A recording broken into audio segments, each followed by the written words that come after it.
Let the world hear his word. எங்களை சோதனைக்குட்பட பண்ணாமல் தீமை நின்று எங்களை ரட்சித்துக் கொள்ளும்.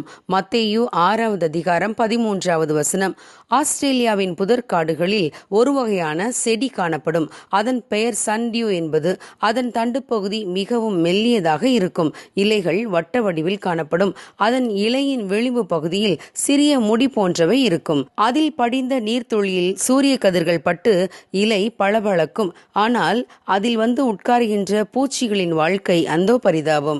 அந்த செடியில் காணப்படும் சிவப்பு, வெள்ளை மற்றும் பிங்க் நிற பூக்களில் எந்த தீங்கும் இல்லை என்றாலும் அதன் இலை மிகவும் பயங்கரமானது. அந்த இலையின் மேல்பரப்பு பளபளப்பாகவும் பிசுபிசுப்பு தன்மையுடனும் காணப்படுகிறது. அந்த பளபளப்பான இலையின் மேற்பரப்பில் வந்து உட்காரும் எந்த பூச்சியும் தப்ப முடியாது.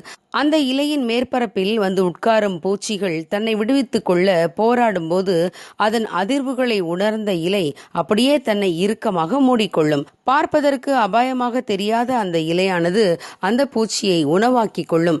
ஆம் பிரியமானவர்களே, பாவமும் இதை போன்றதுதான். பார்ப்பதற்கு கவர்ச்சிகரமாகவும் எந்த ஆபத்தும் அங்கு இல்லை என்பது போலவும் தான் தெரியும். ஆனால் அங்கு சென்றவர்கள் மீண்டு வர முடியாதபடி நிரந்தரமாக அவர்களை தன் வலைக்குள்ளே சிக்க வைத்து அடிமைகளாக மாற்றிவிடும். ஆகவே இது ஒரு பிசாசின் கண்ணி. இதற்கு நாம் நம்மை விடுவித்துக் கொள்ள வேண்டும். இயேசு கிறிஸ்து 40 நாட்கள் உபவாசம் இருந்த பின்பு சோதனைக்காரன் வந்து அவரை சோதிக்க வந்தான். அவருக்கு பசி உண்டான போது அங்கு கிடந்த கல்லுகளை காட்டி அதை அப்பமாக்கி சாப்பிடச் சொன்னான். பசி நேரத்தில் அப்பம் சாப்பாடு என்று சொன்னால் இயேசு தன் வார்த்தைகளின்படி செய்து விடுவார் என்று சாத்தான் நினைத்தான். ஆனால் இயேசு அந்த கல்லுகளை அப்பமாக்கவில்லை. மாறாக பிசாசை பார்த்து, மனுஷன் அப்பத்தினாலே மாத்திரமல்ல தேவனுடைய வாயிலிருந்து பிறக்கும் ஒவ்வொரு வார்த்தையினாலும் பிழைப்பான் என்று அவனுக்கு பதில் கொடுத்தார். ஆகவே பிசாசு அவரை விட்டு ஓடிப்போனான். ஆனால் சிம்சோன் பாவ சோதனைகளை பார்த்து அதிலே வீழ்ந்து போனார். அவருடைய கண்களுக்கு இன்பமாய் தெரிந்த பெண்களையெல்லாம் தேடிச் சென்றார். அவரை தேவன் விசேஷமான ஒரு காரியத்திற்காக அழைத்திருந்தும் அவர் பெண்கள் விரித்த வலையில் சிக்கியதால் மீண்டு வரவே முடியவில்லை. சிம்சோன் தெலீலாள் தன்னை மிகவும் நேசிப்பதாக நினைத்தார். தன் உள்ளத்தை எல்லாம் அவளுக்கு வெளிப்படுத்தினார். பலமுறை தப்பிச் சென்றிருந்தும் இறுதியில் அவர் தப்பிக்க முடியாமல் போனது.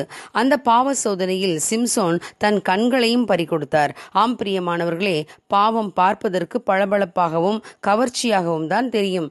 அந்த கவர்ச்சியில் மயங்கி சென்றால் தப்பிக்க முடியாது.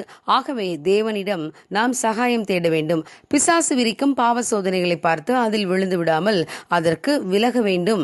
ஆகவேதான் இயேசு கிறிஸ்து தம்முடைய சீஷர்களுக்கு ஜெபிக்க கற்றுக் கொடுத்த போது, எங்களை சோதனைக்குட்பட பண்ணாமல் தீமை நின்று எங்களை ரட்சித்துக் கொள்ளும் என்று ஜெபிக்க கற்றுக் கொடுத்தார். ஆகவே நாமும் அதை போல ஜெபிப்போம், தீமை நின்று விலகுவோம்.